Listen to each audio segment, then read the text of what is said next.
Terça-feira da 24ª semana do Tempo Comum.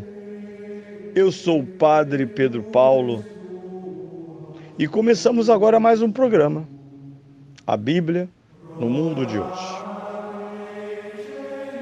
Nesta terça-feira, vamos ao encontro de reescutar a primeira leitura do domingo, leitura do livro de Ben Sira, no capítulo 27, versículos 33 até o versículo 9 do capítulo 28. O rancor e a ira são coisas detestáveis e o pecador é mestre nelas. Quem se vinga sofrerá a vingança do Senhor, que pediu minuciosa conta de seus pecados, que pedirá minuciosa conta de seus pecados. Perdoa a ofensa ao teu próximo, e quando pedirdes, as tuas ofensas serão perdoadas.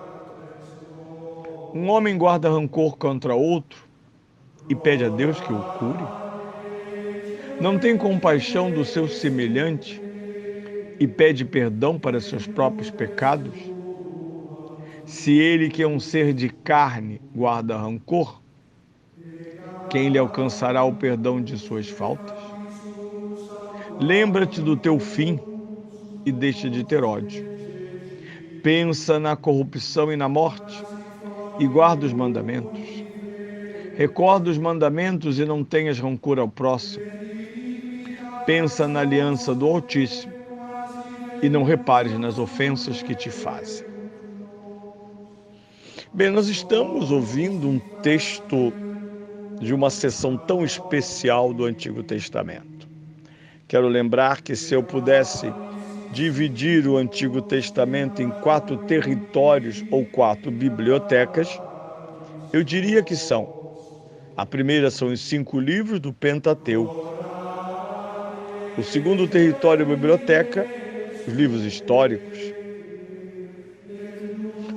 A terceira região, os livros sapienciais, que são 7.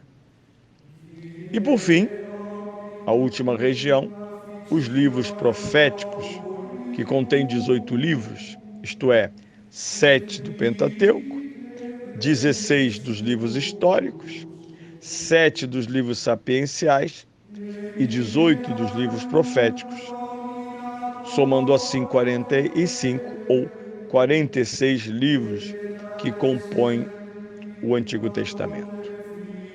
Ditos sapienciais ou poéticos, esses livros, porque não tratam da história da salvação a partir da simples narração dos grandes eventos da revelação, mas são textos destilados, isto é, eles extraem da revelação comportamento e consciência próprios de um ser religioso, como se comporta, sente e entende alguém que crê. Isso é muito importante, porque iguais a todos os outros homens na natureza humana, Deus, ao autocomunicar-se conosco através de Israel, fixado este intercâmbio nas Escrituras e na tradição, o contato com a palavra de Deus deveria ser fonte de sabedoria, de conhecimento, de maturação, de aperfeiçoamento. Todos os povos têm textos, pessoas e instituições ditas sapienciais. Mesmo entre os pagãos, isso é bem evidente.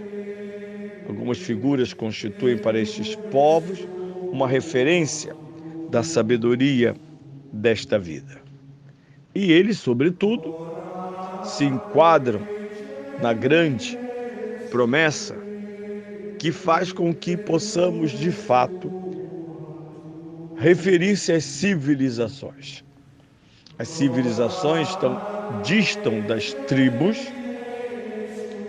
distam do comportamento selvagem e bárbaro, exatamente por causa da sabedoria. Uma civilização não é senão porque, mesmo tendo armas potentes, exércitos potentes, fortificações, grandes cidades, essa civilização não se sustenta como tal, na sua identidade, somente a partir do fato de ter riquezas. Não, é o comportamento humano sábio, isto é, no estágio mais elevado do seu desenvolvimento, que se torna regra da educação, da instrução e exatamente inspira outras formas societárias e outras civilizações. Querem um exemplo? Quando os romanos conquistam o que eles chamavam na época de Ásia Menor, ou Oriente Médio atual, o Mediterrâneo, eles encontram-se com a grande cultura helenística oriunda do breve, mas intenso governo de Alexandre Magno. E ficam admirados. São grandes admiradores e imitadores, emuladores dessa cultura. Se por um lado os romanos vergaram as resistências dos povos orientais, em particular daqueles helenizados, como o Egito, Chipre, etc., eles incorporam na sua cultura em desenvolvimento do Império Romano, latino, a riqueza, o léxico, a literatura, a arte grega ou greco-helenística. Por quê? Porque os romanos disseram: eis um povo sábio.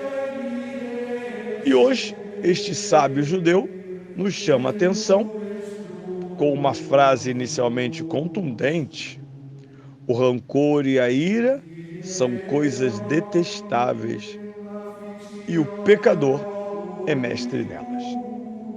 É um juízo peremptório, porque diz que a alma em pecado, irredutível, irreconciliável, sem conversão, nutre-se do que é mesquinho, pois para a sabedoria, ódio e ira e rancor, não são senão sintoma de uma alma estreita. E aqui lembre-se, como no Evangelho, se estabelece a partir de um contraste, que nós vimos na sexta e ontem. Trata-se da grandeza de um rei diante da pequenez, da mesquinharia de alguém tão bem e largamente perdoado. Todo o texto chama atenção para isso. E, sobretudo, na metade do texto, várias interrogações. A primeira, no campo da coerência. Quem não perdoa, como ousa pedir perdão e esperar ser perdoado por Deus? É muito forte e verdadeiro que muitas vezes rezamos: perdoai-nos as nossas ofensas, assim como nós não perdoamos os que nos ofendem. Essa leitura é um soco no estômago da nossa consciência. No fim, sapiencialmente ele diz: lembra-te, guarda, recorda, pensa. Lembra-te do teu fim, pensa na corrupção e na morte, guarda e recorda os mandamentos, pensa na aliança do Altíssimo. Conselhos sábios para que tenhamos um verdadeiro parâmetro para perdoar, pois, repito, o perdão parece-nos muito difícil, porque, como ele disse, o pecador é mestre no rancor e na ira. Mas a revelação de Deus é já prova de grande perdão. Porque depois dos relatos dos 11 primeiros capítulos na Bíblia, bem pessimistas, Deus se dirige a Abraão e começa um processo no qual não só, e já é tão importante, Deus auto-revela-se, mas auto-revela-se na concretização de uma aliança. E com inimigos não há alianças, há acordos, que em geral naufragam no meio do caminho.